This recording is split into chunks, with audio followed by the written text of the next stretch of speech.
Buddy, it's Michaela again, and I'm here with Phil Lewis, the singer of LA Guns. Hello, Michaela. Hello, Phil. How are you today? I'm doing great, thank you. I've had interesting, fantastic actually. Last couple of weeks, I've been doing interviews. Been doing 4 interviews a day, talking about the new record, and people seem to like it. So yeah, I feel I'm in a good mood. I'm feeling good about things. Good, good. Alrighty. So to provide everybody with a bit of background on Phil, he started out in a band called Girl in England, and after that he was in Torme, and eventually he was invited to be the lead singer of LA Guns after their original singer, Paul Mars Black, had left the band. Paul Mars Black was actually my first interviewee, so this feels a bit full circle to me interviewing. Oh, I'm sure you had wonderful things to say about me. Well, he actually was very complimentary in a couple of areas, so no worries there. So no worries at all.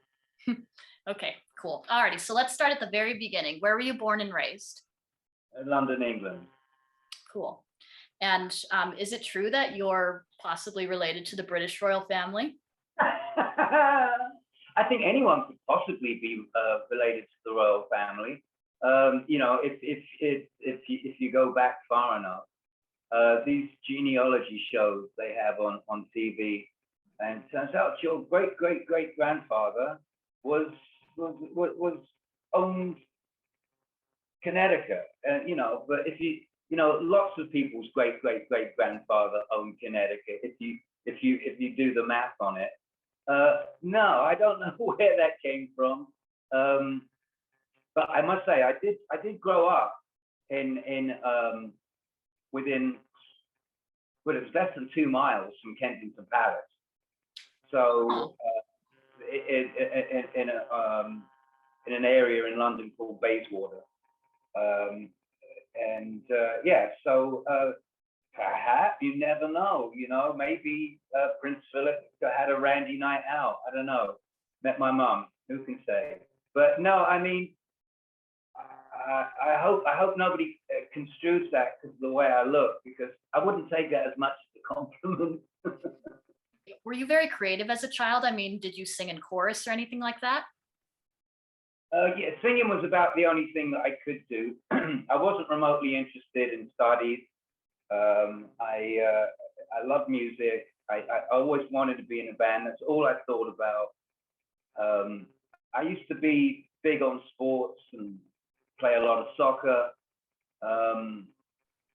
But I came home from soccer practice one evening, and Top of the Pops was on TV, the one show we had every week, a music show. And Alice Cooper was doing Schools Out. Oh. I just dropped to my knees and I never played soccer again in my life. That was it. That was completely, that was my epiphany, seeing that. So yeah, I mean, that was, you know, I sang in the car like everyone else, you know, I'd sing along to stuff and I'd be like, that's pretty good, you know, and they did stick me in the school choir because I was real good at belting, real good at being loud. I'd quite often get in trouble for it, but it was funny. That was the thing, you know, when I first started singing in bands, it didn't really matter how good of a singer you were. You just have to be powerful. Well, you have to have a powerful voice and own a truck or a car big enough for the band's equipment. Those were the 2 things that you needed to become a singer in London in the early 80s. Because, you know, all you're basically doing at that point is competing against a big Marshall amplifier. So if you've got a quiet little timid voice, that's not going to work. So yeah, because of all my sort of, I was very athletic at school. I did a lot of running, a lot of cross country, and very fit. So that served me well. Big lungs, good strong lungs, big heart. So all that is those are the things that served me well for going from school into music. Well, was there a point at which you really decided, okay, I am going to do this and be a performer instead of going to university or going into service or anything like that? Yeah, no, university was never even talked about. There was no way I was going to waste. I just couldn't waste 3 years. It was, you know, university was like 3 years, or you could enlist for 3 years. I just didn't have 3 years to waste. You know, the day I left school, I was ecstatic. I was like, I didn't have any prospects. I didn't pass any O levels. I didn't even show up to do the O levels. I just wasn't interested whatsoever. I came back to got involved in a local scene in the West London area. Learned, got an acoustic guitar. Learned to play a few chords. Hotel California, Cat Stevens, Wild World, and I'm doing open mic nights. Or you know, like I'm 16, and just loving it. I tell you, it's not great being old as a tree now, but it was wonderful being a teenager in the 70s. I think I was the most fortunate era for me to be in. You know, all those bands, Black Sabbath, Deep Purple, Uriah Heep, other bands you wouldn't have heard of, like Family, Barclay James Harvard, all that stuff. I'm seeing these bands in small venues, in clubs, and I saw Bob Marley play to 35 people in a club in the West End. It was just a fantastic time to be me, and I wouldn't change a day. It was, and you know, gradually, you know, it was different back then because everybody played guitar, everybody had a band or was involved with somebody in a band, or it made clothes for a band. It was all about bands. That was just the central theme, and we were all in that same frequency, and you know, I have no musical training. It's just, you know, osmosis. It's just love of the subject, and just to be immersed in it. And every LP that I bought, put it on the turntable, and I'd just be scouring those lyrics and figuring out the phrasing and singing along with it. You know, that was my university. Alrighty, you were much more autodidactic, like, so you never worked with a voice coach or anything like that? No, not in the beginning. I didn't. I mean, I did later in my career because I was on the skids. So I wasn't taking care of my voice. I wasn't sure. I wasn't being abusive. I just didn't know better. So I needed. I had a couple of really good vocal coaches. And they weren't teaching me how to sing. They were just teaching me how to strengthen my instrument. But back then, no, it was just shout. You know, if I could shout loud enough, if I could be louder than the drums and be louder than Phil Collins and his 100-watt Marshall amp, or not even be louder, but compete with that, then I was doing all right. That's you know, as far as the singer goes, that'll do. Sounds like the audio wasn't much better than when the Beatles were performing. No, I mean, we weren't. Apart from Phil Collins, of course, he was absolutely qualified to be a professional musician. Phil was the guitar player in Girl, who subsequently went on to join Def Leppard. But prior to joining Def Leppard, he turned down Iron Maiden twice because of his loyalty to the band. And you know, when I heard that, I was furious because I didn't want to be the one holding him back. Such incredible heights that he has attained, and rightly so. But we weren't on that level. We were just sort of, well, certainly me, you know, as I said, I was learning a few chords and singing loud and hopefully in key. So no, there was no singing coach or anything like that. And you know what? I wish I did. Come to think of it, looking back on it. If I'd have known one, if I deemed it necessary, or if somebody was looking out for me and said, "Hey, maybe you should go and see a vote." No, it was none of that. But I wouldn't have been again. I probably would have been then because I was a punk. But looking back on it now, I think it would have been a good idea. Okay. Yeah, I mean, when I read a little bit more about your past, I was kind of surprised that you didn't go to a performing arts school. Like, I know that you went to boarding school when you were in kind of the British equivalent of high school. Like, did you have any thoughts of auditioning for something like Lambda or anything like that? Yeah, I mean, it was Hogwarts basically. It was fantastic. I loved it. I really did. But they weren't too crazy about me and my dreaming.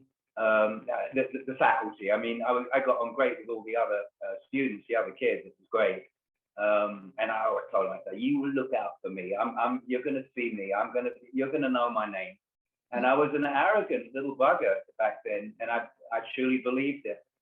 No, I went to school and open mic nights, and I answered an advertisement in a paper to play guitar in a band, a punk rock band, that was part of a theatrical production,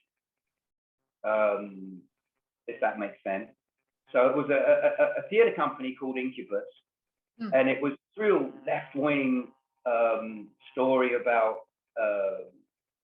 aliens who find their way down to Earth, and I was one of the aliens, and become rock musicians, and they're exploited by right-wing fascists who use them, to control the mind.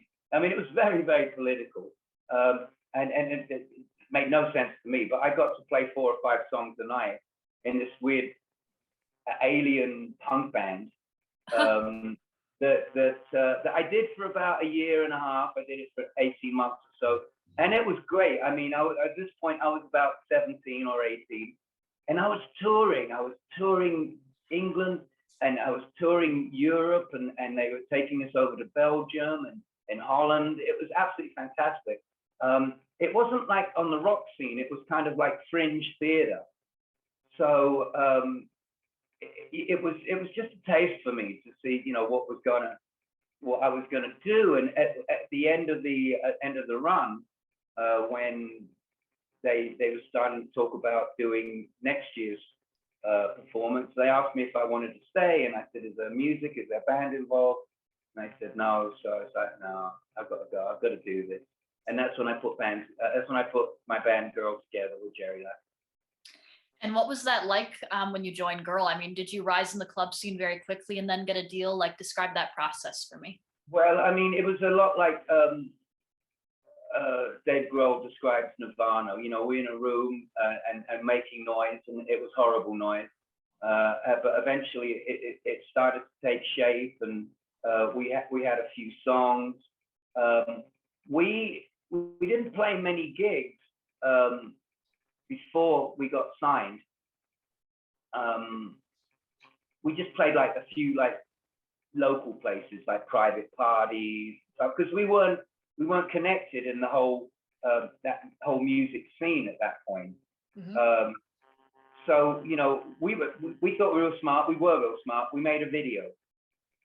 We shot a 2-camera, maybe it was a 3-camera shoot, late one night in a porn studio in North London, and we already had a demo, so we just lip synced our demo. So that was what got us the record deal. What song was that video? That would have been My Number. It was about 4-song demo. My Number. I don't think we did Hollywood Tears because I don't think we'd written it at that point. We sent it out. We made copies of it, and sure enough, we started to get, because we were sending out audio demos, and it was just flat across the board refusal.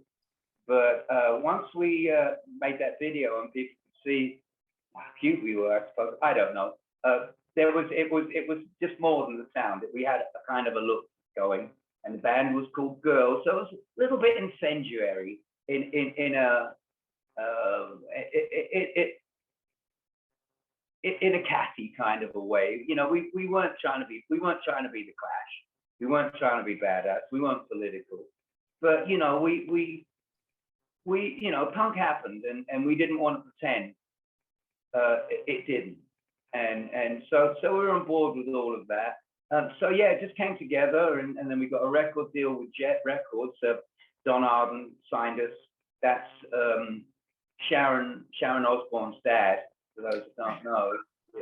Sharon's Ozzy's father-in-law was a big music mogul, 60s, 70s, 80s, and the big band he had at the time was ELO, Electric Light Orchestra. So he signed us without really having much of a vision of what he wanted to do with us. He was just like, well, we'll put an album out, see how it does, and if it does great, fantastic. If not, oh well. And so yeah, that was the start of it. And boy, we did a lot of gigs after that. My God, then then it was like tour after tour, show after show, and good shows, bad shows. Touring with Ted Nugent, ZZ Top, UFO, of course, was fantastic. We became like family with UFO. It was a great time for them. It was a great time for us. They were very, very encouraging, and we just loved being around them. Cool. Alrighty, so that album came out, and was there any huge push after that to make the second one a success, or were you kind of getting the feeling that this band might be something you have to move on, that you would have to move on from eventually? I always thought that. I never thought of it as being a long-term project. There are bands like Iron Maiden and Def Leppard that they just have that legacy. If it was literal, there would be a 10-book leather-bound set of all the highs and lows and the dramas that they've been through. Girl would be a 2-page poem, and it was always designed for that. It wasn't supposed to have longevity, and people ask me about how would you do a reunion. It's like, hell no. That was then. It was just a flash, and I was sad when it was over. It was bittersweet. I was just saying, the Don Arden guy who signed us, he signed a band. We had our own identity, and we had our own vibe.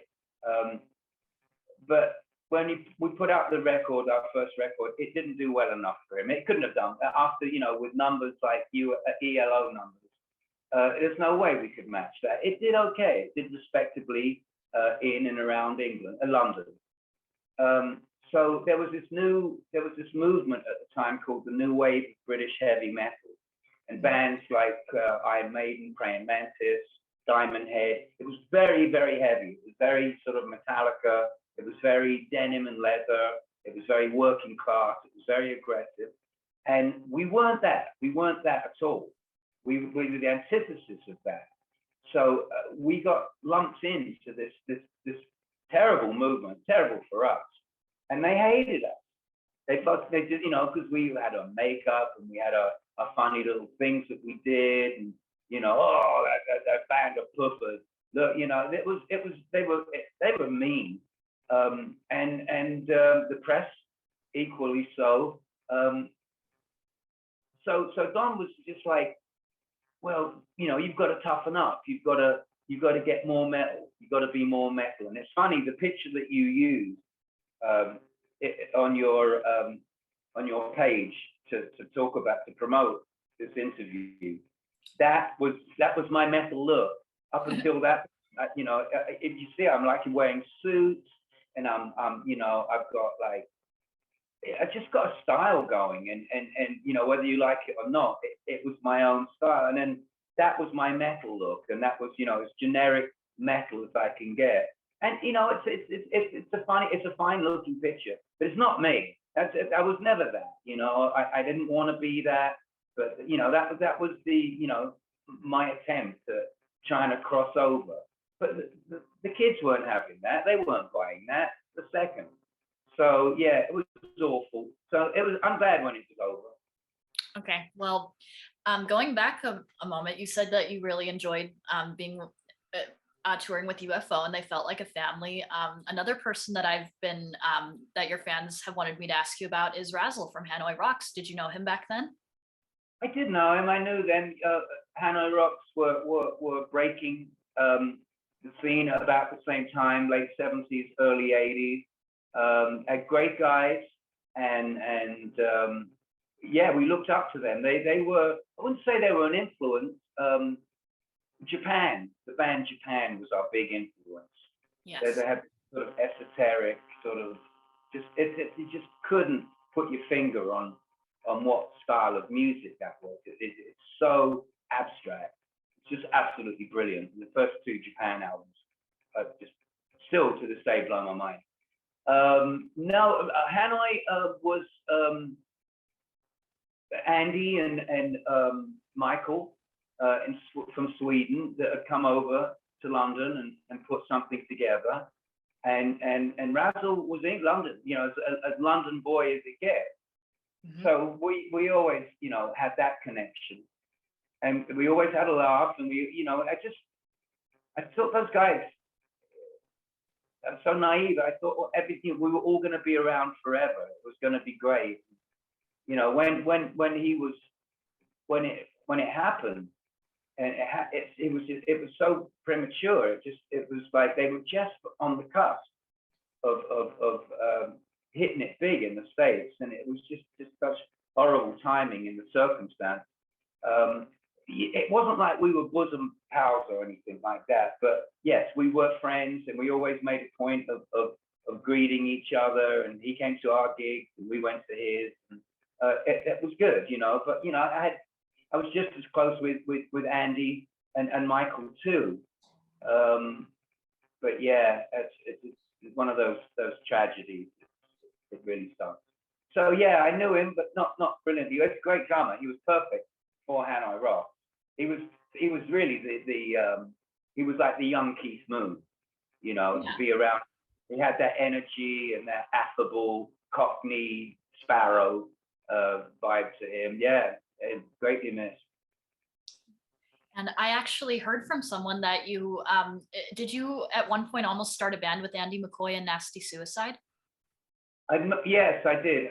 Andy came over to my place and played me some songs, and they were good songs, and they were very Hanoi Rock songs. So you know, you could just picture them with Michael singing, and I was like, this doesn't make. Oh, then we sat around, and he played guitar for me, just, you know, two of us sitting there. He played the most beautiful flamenco Spanish guitar I'd ever heard. I mean, it was just absolutely. I remember, it still gives me chills thinking about it. I had no idea that he could do that, and it was gorgeous. This gorgeous guitar, and I was like, here's this guy. He's a rocker. He's a rock star. He's coming over. He's bringing these great songs, and he's playing this beautiful flamenco classical guitar. Where's the catch? 10 minutes later, he's propped up against my kitchen wall, nodding out, high on heroin. And he was just such a hopeless junkie. There was absolutely no way. Oh, he wanted to call the band Shooting Gallery because he thought it was funny, you know, Shooting Gallery. Oh my goodness. Yeah. Yeah, he thought that, you know, and he thought drugs, didn't try and hide it, thought it was funny, thought he was Johnny Thunders, you know. It was like, you know, that smack cool back then. And I'm not saying I didn't dabble myself. It was everywhere. It was epidemic. But no, I couldn't launch a project with somebody so strung out. It's a sad, true story, and I don't mean it maliciously, you know, and I'm sure he's got his shit together now, but he didn't then. And there were times I didn't either, and I'm sure there were people that were hesitant and reluctant to work with me when I was not at my best either. But you know, such is life. We live, we learn, we get better. Exactly. And on that note, eventually you joined Torme. What was that like? That was a breath of fresh air. You know, Bernie was somebody that I heard of on the scene, and he gave me a call and he said, would I be interested in doing it? And because he'd been singing, he didn't have a singer at the time, he was the singer, but he wanted to get a front man to see how it worked. And it worked really, really well. And I really enjoyed it. It just came out of the blue, and then he sent me a cassette. I still have the cassette. I just lay there listening to his songs. They were absolutely fantastic, and it was a great opportunity for me. I did a bit of writing too once I was in the band. We did shows. They were immediately smash. We played like 3 nights at the Marquee, 3 sold out nights. We played, you know, everywhere in London, everywhere in and around England, go over to shows on the continent, and we were doing really, really well. And we had great songs, and we had an album we put together, Back to Babylon, a self-financed record. And we're like, well, this is it. We've got everything a record company can want. We've got fans, we've got songs, we've got an album out that you can see that it, and the record companies in England wouldn't touch us. They hated rock and roll. They wanted Duran Duran, Spandau Ballet, and Boy George. That was the whole thing back then. It was the early '80s, remember? Yeah. And rock and roll was a dirty word over there. The labels detested it, and they didn't give a fuck that we, you know, just like heartbreaking that we'd done everything we were supposed to do, and we couldn't get arrested. And if you can't get arrested at that point, you know, we couldn't just maintain that on gig money. You know, we really needed to get onto the next level, and we never got the next level, and it was another flash in the pan. A couple of years, great fun couple of years. I learned a lot. Boy, God, I learned so much from Vernon. Because of that, you know, we started getting snippy, and it was the writing was on the wall. It was over. Alrighty. Well, as you know, I interviewed Paul Morris Black, and he spoke about leaving LA Guns. What's your memory of being asked to join them, or to audition rather? Well, I got a call from Alan Jones, who was their manager, who I knew from London, who was a cat from the 60s, 1960s. He was in a band called Amen Corner. He was a saxophone player in that band. And oh my God, what a character. Just absolutely, I loved him. He was so interesting. And he was a bit of a baron on Melrose. You know, he had all these boutiques. He had like 3 or 4 boutiques. And it's when Melrose, when LA was king. And he was doing really good. And he gone into management. One of his employees at the boutiques, Mick Cripps, was a terrible employee. So Alan fired him and said, "Okay, Alan, you can fire me," because he was always on the phone booking gigs. He goes, "You fire me by all means, but would you consider managing the band?" And Alan was just such an adventurous spirit. He took the offer, and he started managing LA Guns. And they were doing good, you know. They were doing shows, local shows in LA. They were on the circuit. Them, Faster Pussycat, Jet Boy, Guns N' Roses had already hit at that point. They'd already, they were just about to blow up. So they had everything. And my job for basically the first record was to salvage the songs that they did with him, and rewrite stuff and change lyrics. And that was, you know, it was a weird salvage job. Whereas, you know, when we got to Cocked and Loaded, it was a blank canvas. It was a clean slate, and that's when I really felt like I was a part of the band, and not just kind of like somebody brought in to mop up. So they were automatically welcoming of you as a songwriter, even on that first album. Oh yeah, absolutely fantastic. My audition, I remember, was we were in a rehearsal room, and the band are all setting up their equipment, plugging in their amps, and tuning their guitar, ding ding ding, doing the drums. So not much for me to do. So I, you know, a microphone and a microphone stand. So I went up to the microphone and tapped it.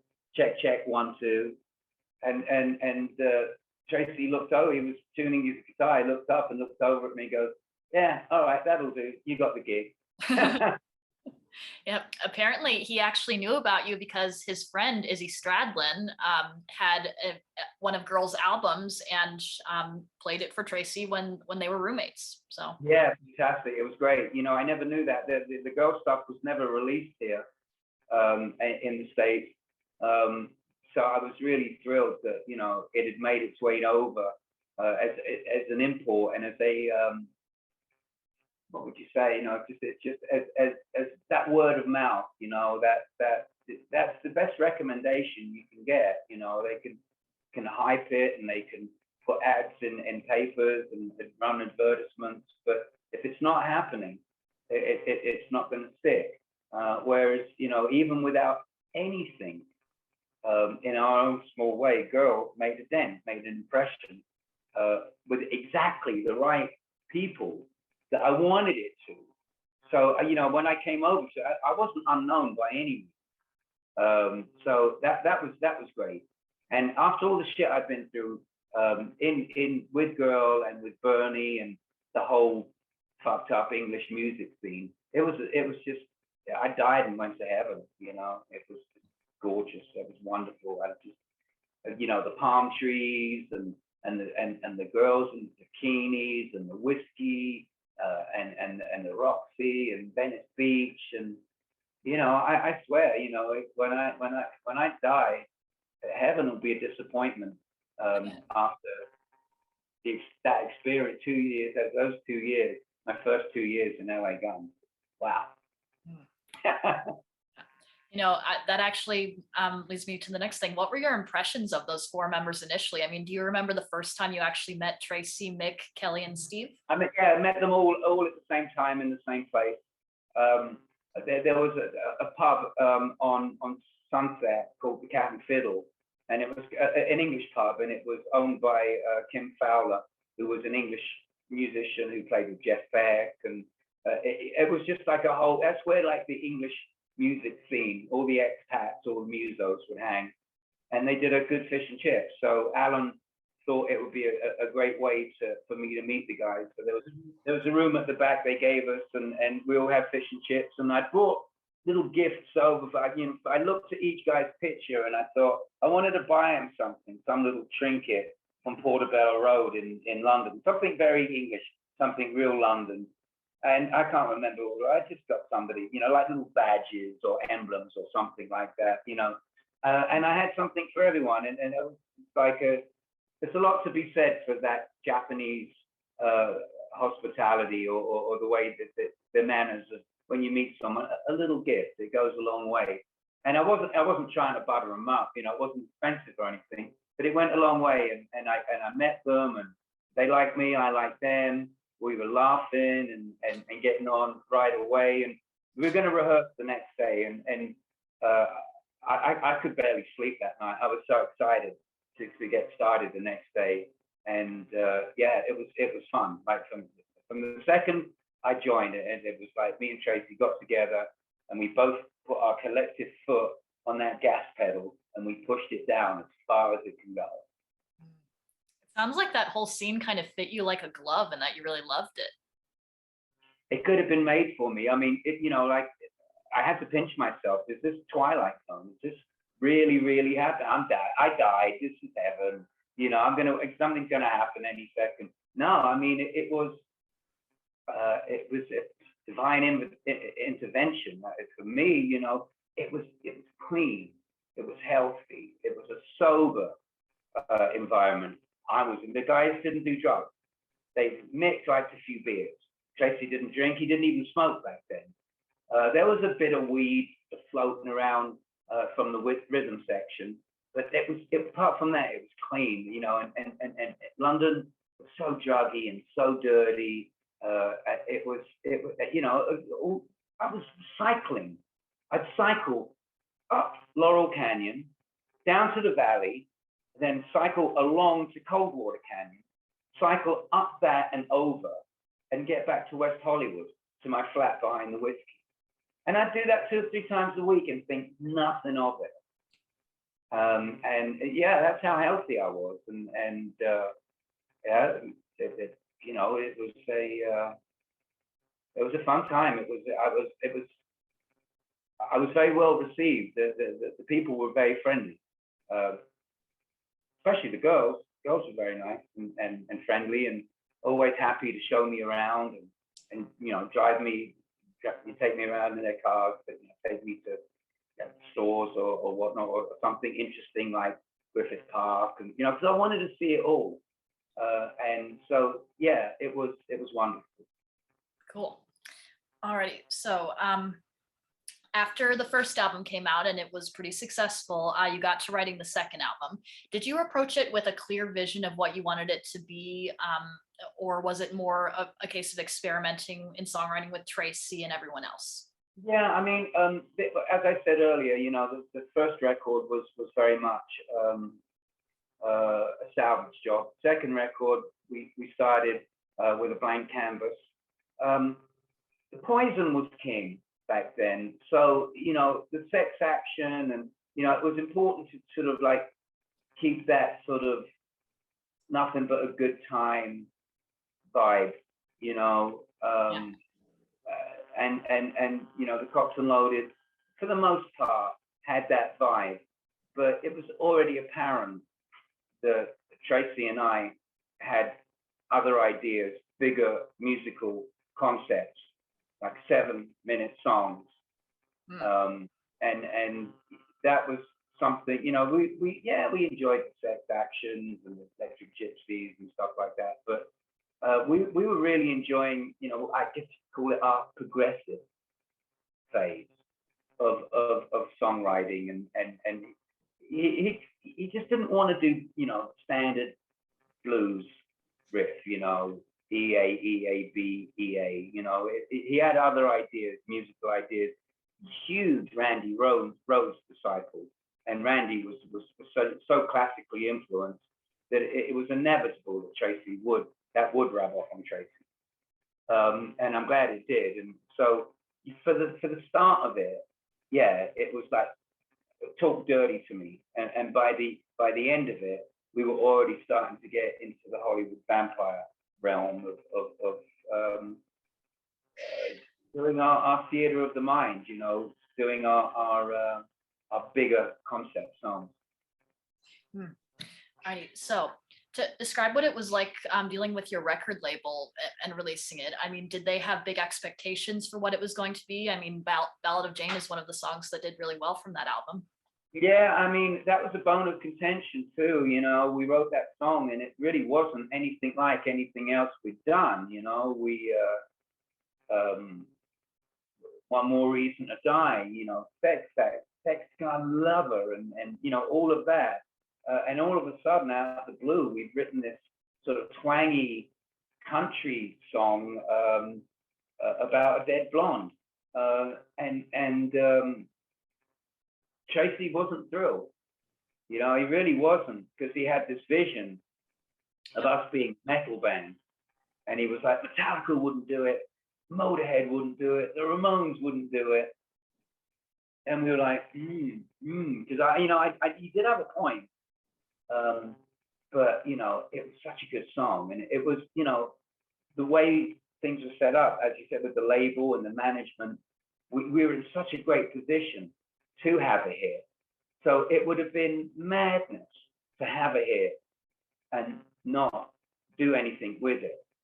And we went with it, and Tracey capitulated. He's certainly enjoyed the royalty checks as much as I have.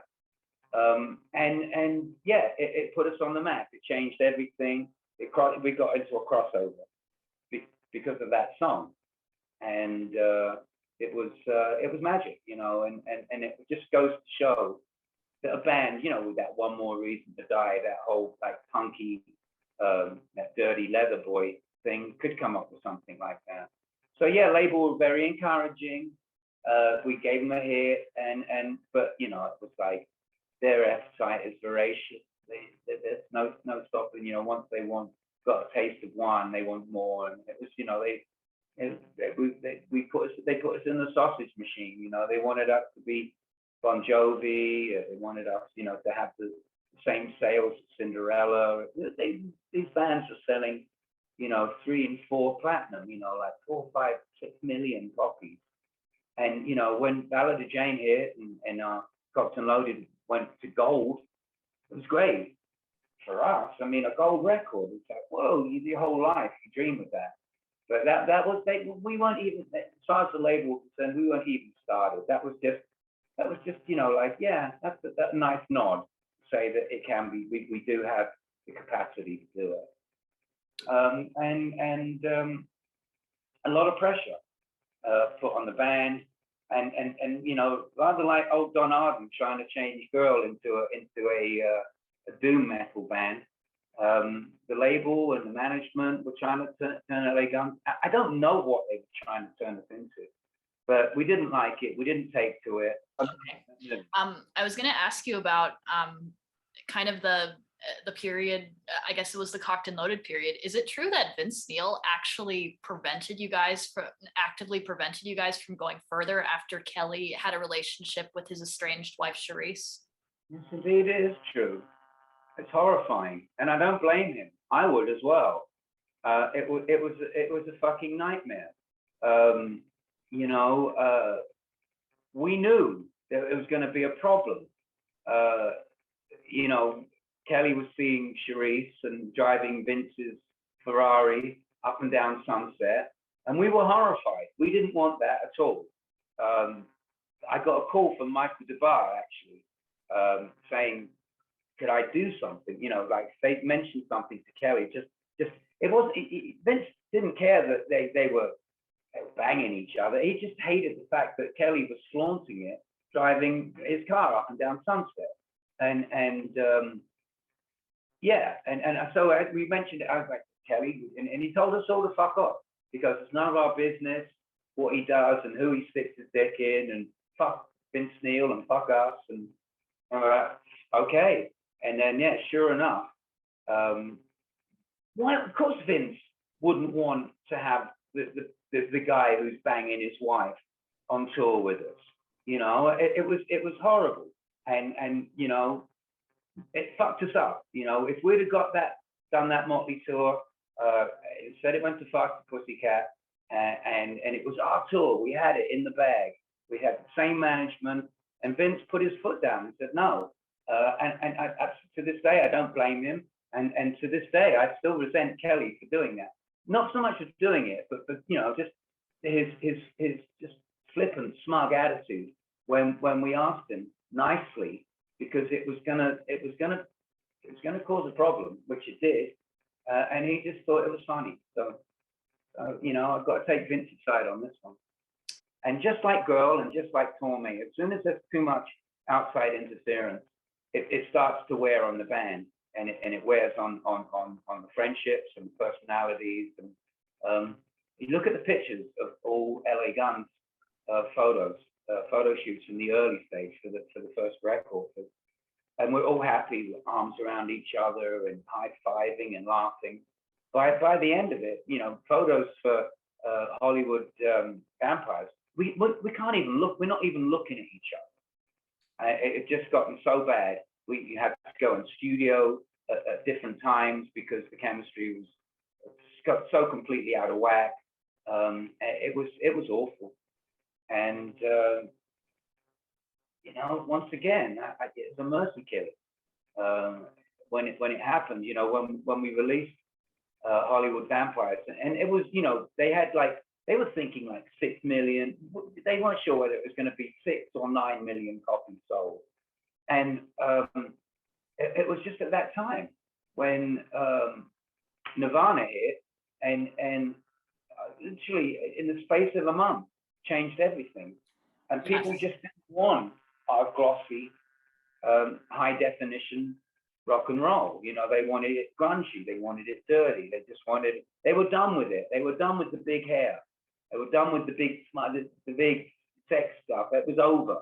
You know, it was like the end of the reign of Charles I. You know, all the gaiety was out of it, and the Cromwell had taken over, and it was all the Puritans, and enough with that sex, and drugs, and rock and roll, and then those bikini clad. No, this is serious. We're cold and miserable in Seattle, and boom, it exploded, and boom, it ended in 1994, just like that. Yeah, well, you know, it didn't last forever, but you know, it got me out of it. At that point, I left in 1992, and I thought I was done. You know, I became a family man, and I got a proper job at a proper company, and did it, you know, that whole corporate thing, and I did it for a few years, and I didn't hate it. Actually, I did. I liked the job, but I hated the regularity. You know, like 9 to 5, 5 days a week was excruciating for somebody like me. But you know, I had responsibilities, and I did it. Another thing I was going to ask you about, you talked about the onset of grunge and how you became a father right around that time. This is just my nerdiness coming out, but is it true that you and your family actually became friends with Kurt Cobain's family, Courtney Love specifically? The irony, huh? I know. It's the irony. I couldn't believe it. Yeah, I took my daughter Trinity to Wagon Wheel down there just off of Melrose, cute little nursery, little kindergarten, and she liked it. She liked it there a lot, and she was a popular girl.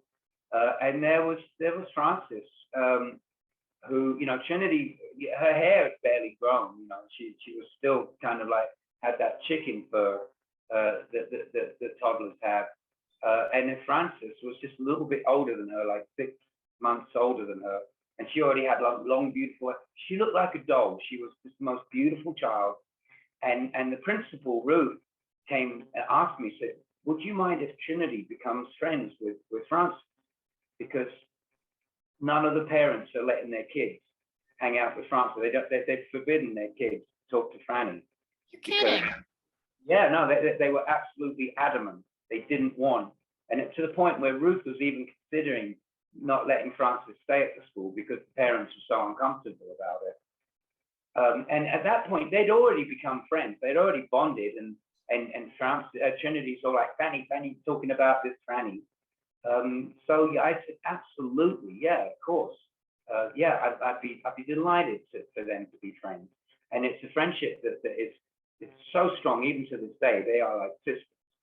I didn't get particularly involved in anything socially with Courtney or any of her personal life. Franny was raised by nannies. You know, Courtney was I'm not passing judgment on her mother's skills. She wasn't around much. That's all, you know, and it was all that, you know, she had a nanny for 5 days a week, school nanny, and you had a weekend nanny. And you know, she sort of, Courtney would sort of visit. She'd visit her mum at the studio. So no, there was nothing like that. But yeah, I mean, I taught Frances Bean how to ride a motorbike, a bicycle. You know, she'll tell you that. And yeah, it's a cute little friendship. I don't go on about it. Yeah, but the irony, you know, of all people, Kurt's daughter and mine, it's like, God, yeah, I tested my patience, that's for sure. Now, to this album, it was recorded primarily during the pandemic? Yes, entirely. Cool. What was it like for you, you know, particularly in your vocals? Like, is there any sort of warm-up that you do prior to recording in your home studio? Yeah, I mean, I do, whether I'm doing it in my home or in a regular studio, I always warm up, you know, it's the same warm-ups that I do for my gigs, you know, and it takes about 15 minutes. So, and it's good for the chords, good for the voice, and it's also good for pitch, you know, because you're singing specific notes during your warm-ups. So that it tweaks the mind on a pitch level. So you sing absolutely spot on in pitch, no flat, no sharp.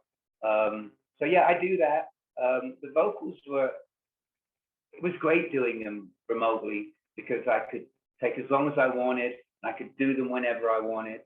I used quite primitive equipment, but it managed to sound okay. There was no pressure, you know, like in the last 2 records that I did, you know, since the reunion, Missing Piece and Devil You Know, I'd fly out to New York and record with Mitch Davis in the studio. And I have like 2, if I'm lucky, 2.5, 3 days to complete an entire album's worth of vocals. And, you know, you got to realize it's not just singing those songs once. I'm singing them 6, half a dozen times, maybe 10 times, so that we can compile and pick out the best bits.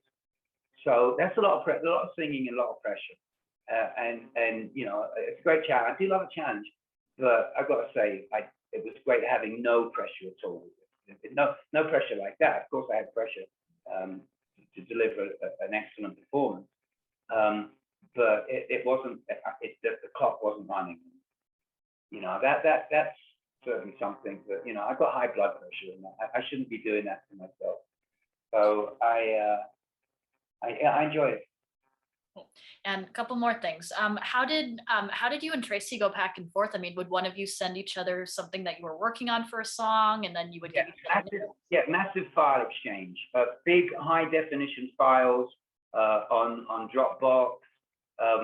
He would send them to me. They had drum machines on them, and then I'd do something. I'd do some vocals, and then I'd send them over to Adam Hamilton, who was filing them and mixing it, and actually ended up playing drums because he's got the drum set up in his perfect studio, and he's a great drummer. So Adam played drums on. So Adam Hamilton has been our bass player, our rhythm guitarist, and now our drummer. Playing. So it was getting these file exchanges, and each time we sent it out and you got it back, it was just exponentially better. And it was a dream. It was wonderful, you know. I just couldn't wait to get the mail in the morning and hear what Adam, hear what Mitch, hear what Tracey had done. So yeah, we just passed it around, and I'm delighted that in my entry level, it's an old Dell laptop, 8-year-old laptop, and nothing fancy, Mike, you know, mid-level Chinese knockoff. So yeah, and it all sounded great. But anyway, it's fantastic talking to you. Hope I didn't bore you with all my old stories. I've given you wonderful. You were absolutely wonderful. Thank you so much for doing this, and good luck with the album. I can't wait to see you perform in Long Beach. Okay, well you stay in touch, and I'll sort you out for the gig. And yeah, I'll actually be in Burbank next week. That's where we're rehearsing. So. Oh, cool. I'll be in your neck of the woods. So anyway, yeah. So I'll see you at Long Beach. All right. Thank you, Phil. Thank you so much, and you have a wonderful day. That was great. Bye. Thank you. Bye.